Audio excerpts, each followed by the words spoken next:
by JS Music. JS Music को subscribe करना ना भूलें।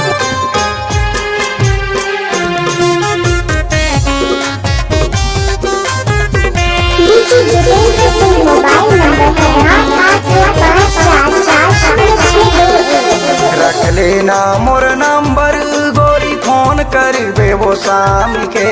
रख लेना मोर नंबर गोरी फोन करबे वो शाम के।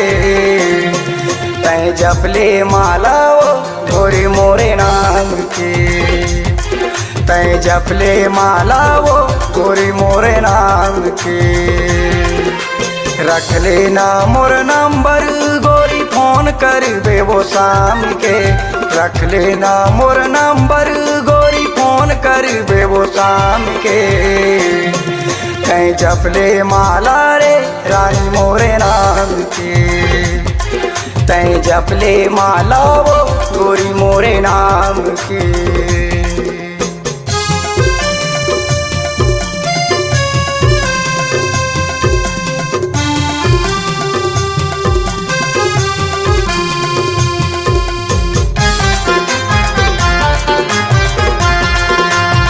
DJ Jitendra Singh mobile number है 885446 पहली रहे पुलडोहरी गोरी अब हो गे छतनार। सिर तो तोला कहत हाँ जानू कर ले मोर सन प्यार।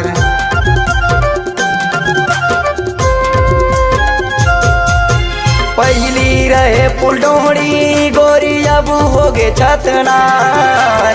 सिर तो तोला कहत हाँ जानू कर ले मोर सन प्यार। सिर तो तोला कहत हाँ गोरी वो कर ले मोर सन प्यार। महू जिला मुंगेली के दबंग दीवाना मुझे मोरे गाँव में। जिला मुंगेली के दबंग दीवाना मुझे मोरे गाँव में। तै जपले माला रे रानी मोरे नाम के। तै जपले माला वो गोरी मोरे नाम के।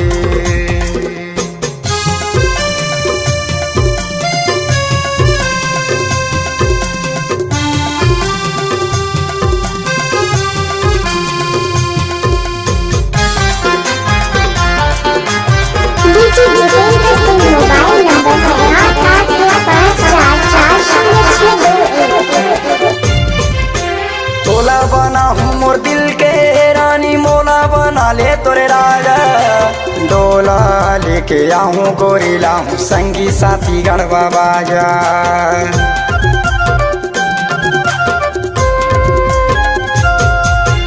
तोला बना हूँ मोर दिल के रानी मोला बना ले तोरे राजा। डोला लेके आऊँ गोरी संगी साथी लाऊं गढ़वा बाजा। डोला लेके आऊँ गोरी संगी साथी लाऊं गढ़वा बाजा। लोड करे ले मोरे नंबर मादेवारी मोरे नावे। लोड करे ले मोरे नंबर मादेवारी मोरे नावे। तै जपले माला वो गोरी मोरे नाम के। तै जपले माला वो गोरी मोरे नाम के। रख लेना मोर नंबर गोरी फोन करबे वो शाम के। रख लेना मोर नंबर गोरी फोन करबे वो शाम के। तै जपले माला रे रानी मोरे नाम के। तै जपले माला रे रानी मोरे नाम के। तै जपले माला वो देवारी के नाम के। तै जपले माला